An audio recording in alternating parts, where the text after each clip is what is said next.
Now that you've learned all about the composting toilet in the tiny house, it's time to learn how to change out the liquid and solid waste reservoirs. We'll start with the liquids.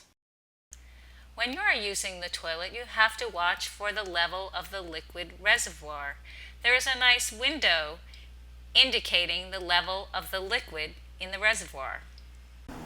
When your liquid level is at the top of the observation window for the liquid waste, it's time to change out the reservoir.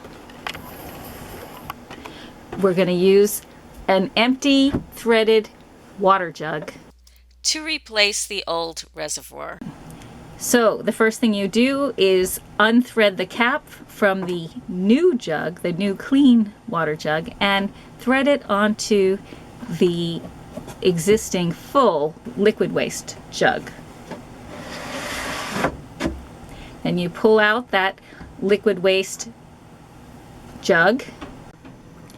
So you see, we've just pulled the full liquid reservoir out of the front part of the toilet, and now to replace it, we simply pick up our new clean jug And we face the handle of the liquid reservoir to either back corner of the front portion of the toilet. So for example, you can face that handle to the left in the back of the front of the toilet, or you can face that handle to the right side of the back of the front section of the toilet.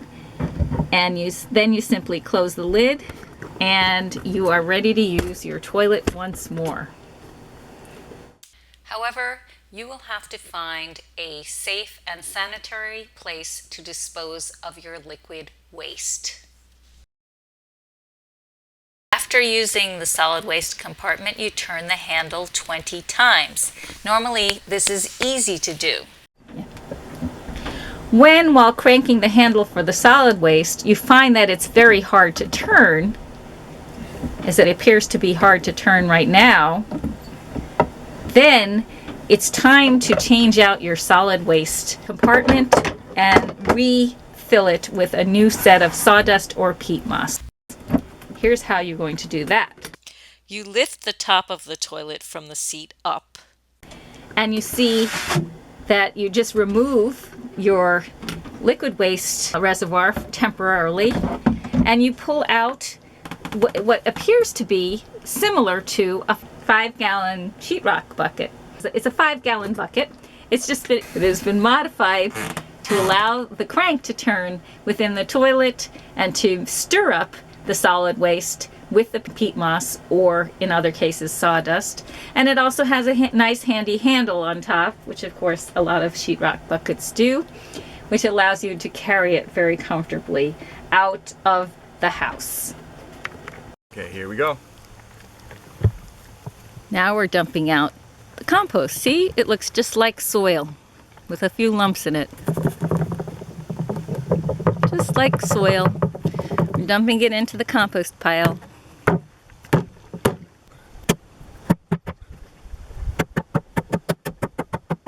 Now we're emptying the liquid reservoir. And we just pour it right onto the solid waste compost.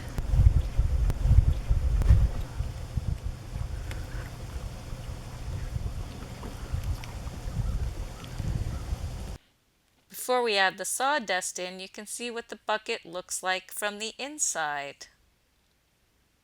We're just going to pour in about a third of a bucket.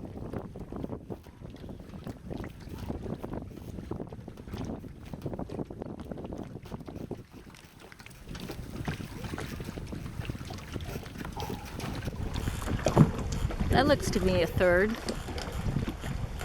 Yeah, we'll put a little more in. Put a little more in, okay. You can see how high it is. It's slightly more than a third filled with sawdust, and it spins around when you turn the shaft.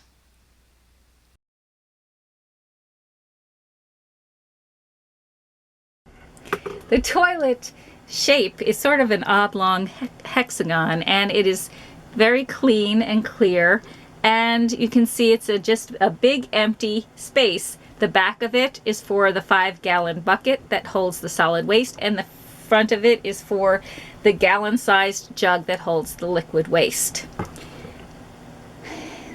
At the underside of the toilet seat on top, you see the funnel.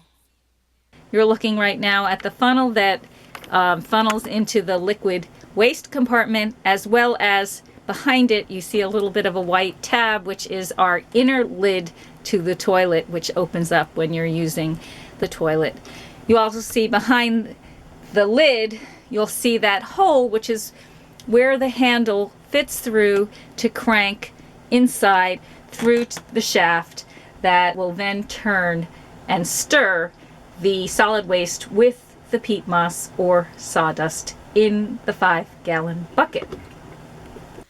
Now we're ready to replace the solid and liquid waste reservoirs. So we lift the lid up from the seat and we place the bucket toward the back for the solid waste. Notice that the opening of the bucket is facing the front of the toilet. And then we place the jug in the front part of the toilet with the handle facing the back. And then we simply replace the lid and seat back in place.